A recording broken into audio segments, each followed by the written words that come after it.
you can sleep in the. Yeah, the float tanks. Those are supposed to be the next like up and coming things that kind of bring your mind back to balance. So we'll test those out when we get them. Has it helped? I mean, are you recovering faster? You feel? I haven't tried the but the other stuff. Yeah, for sure. I think it does. The cryo kind of puts your body in a fight or flight mode, which speeds up the recovery process. Because your body's not used to being at that temperature. So it makes the red blood cells work faster.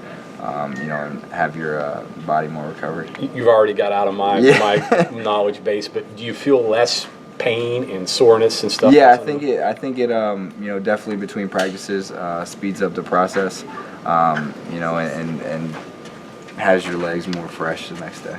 Along those lines, the GPS units you guys wear, especially at practice, are you conscious that coaches know how hard I'm going? Yeah, they look at that and they definitely take that into account. Whether a player needs to kind of back down or somebody's not giving enough effort at practice. So they look at that. I think pretty much a lot of teams around the country are using that stuff too to kind of monitor what the players are doing week in and week out. Be honest now, how many 20-mile-per-hour readings have you had? I've had a good amount. You've had 20? Yeah, maybe not as many as Marcus, but I've had a good amount. So. But you can point out that's because of the routes. Yeah. He's getting all the non-routes, right? Yeah. Thanks, Dave. So about helmets, they have different kind of helmets now than you probably started with. Is there a noticeable difference in them? I mean, do you not get your bell rung as much? The helmet technology is getting a lot better. I try to get hit as least as possible, so that helps too. Are you wearing the new Vices helmet? I'm not wearing that.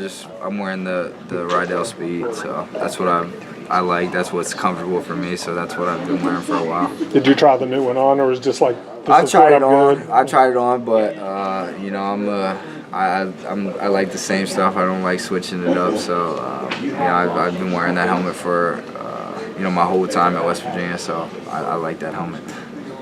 Are you bummed that you don't get to play this weekend? Yeah, for sure. I definitely look forward to every game. I think it was going to be a good matchup, but that's something that we can't control. So we're just, moving on to Kansas State now. It's been fun to try catch passes in 150-mile-an-hour winds. Yeah, I'm sure Will would figure out a way to get it to us.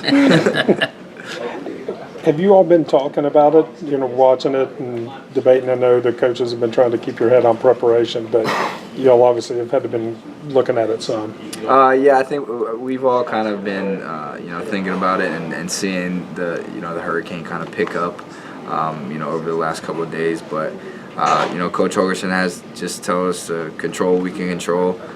So we were going to go out there today and practice, watch film on NC State and everything like that. So, we were going to prepare this week just like any other game week, and not really focus on it. But I think, some people were just looking at the reports and everything and just, kind of asking questions. But we were ready. If we were going to go down there, we'd be just as ready as we would be for any other game.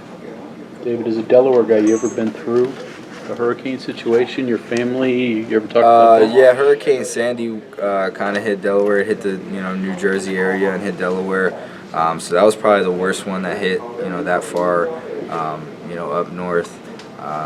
So that was one of the ones that I remember. I think my power was out for like 3 days or something like that. So scary as a kid. What's it like? Yeah, it's not like something that's as scary as like a tornado coming through town or like an earthquake or something like that, because it's kind of happens over time. But definitely constant storms and high winds are pretty scary as a kid. Go ahead. In California, do you have an earthquake? There were an earthquake that happened a couple times. Actually, where I lived right on the fault line. But there were a couple that hit, but none that I could feel.